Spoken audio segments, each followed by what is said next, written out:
Sa Araneta, laban ay dikdikan. Ginebra versus Meralco, parehong gigil sa laban. May pwesto sa top 4 na gustong agawin. Kaya bawat tira, walang gustong magpahinga't umurong din. Biglang sumabog ang Bolt sa second quarter. 29-13 run, parang kidlat, walang counter.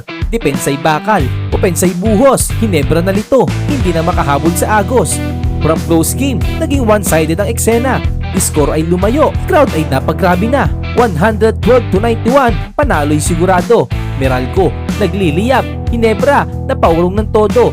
Si Newsam ang leader, player of the game. All around ang galaw, solid ang kanyang flame.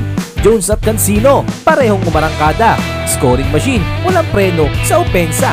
Hodge at Quinto, lakas din ang ambag. Wigman at Batchero, hindi rin nagpahuli sa tag. Team effort talaga ang naging puhunan, kaya Ginebra hindi na nakaahon sa laban.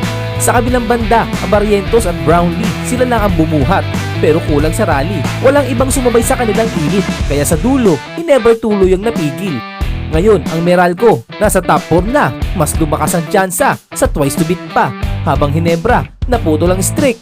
At kailangan bumawi next game, dapat mag-click. Sa laban na to, malinaw ang aral. Kapag team play ang lakas, panalo ang sigaw. Meralco, umaapoy. Ginebra, napahinto.